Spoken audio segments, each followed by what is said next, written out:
Hey everyone, Enrico from John B. Anthony here, and today we're going to be covering the SQ Mixpad software from Alan and Heath again. We're going to be talking about the meters and scenes tabs today. To start off, I've got the meters tab pulled up, and as you can see, I've got all my inputs up on the display. The main purpose of this tab is just to get a visual feedback on what's coming in and out of the board in case you're in a troubleshooting situation and you need to quickly just verify that you've got something going in or out. Pretty easy tab to understand, and we have our inputs over here. I can go over and choose one of my mixes if I want to view those. So I have group, aux, main, and the matrices. Here we've got our effects, returns, and sends, and if you want to see if your DCAs or mute groups are muted, you can do that here as well.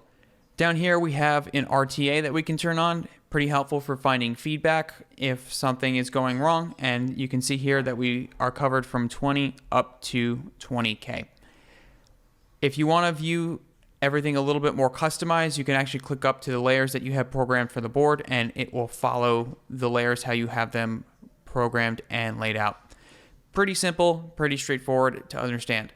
So going over to the scenes tab, we get over into a couple more finer details of stuff. So with scenes, you can go and let's say you are mixing a bunch of different bands in one night, or you're doing an event or a service where you have a lot of different things going on and you need to adapt quickly.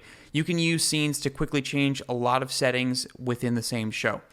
So with all the SQs, you can actually save all the way up to 300 scenes. And to do that, you can just click on a scene, type in what you want to name it, and store.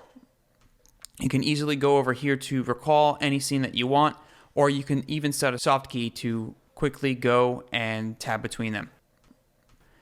And if you have a scene set up, but maybe you need to keep certain inputs or certain parameters of a channel consistent from scene to scene, you can actually go and use the global filters and safes to manage all of that.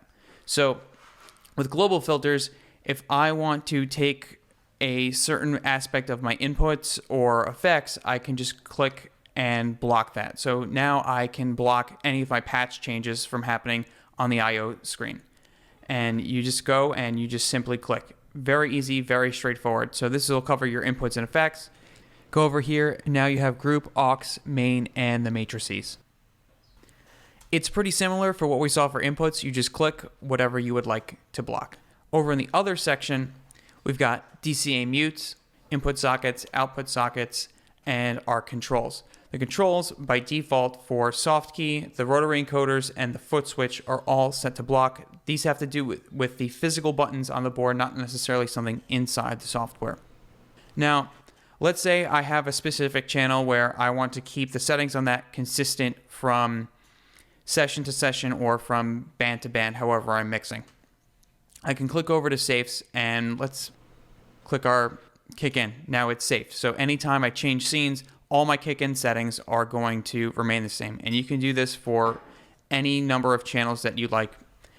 It's not a fixed number, so you can go ahead and safe as needed.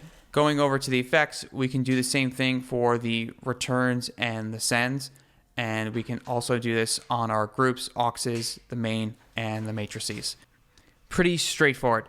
So a good use of this is going to be, let's say you had somebody come and tune your PA, or you're tuning your own PA and you want to make sure that doesn't get changed. Just click solo safe and you don't have to worry about that happening.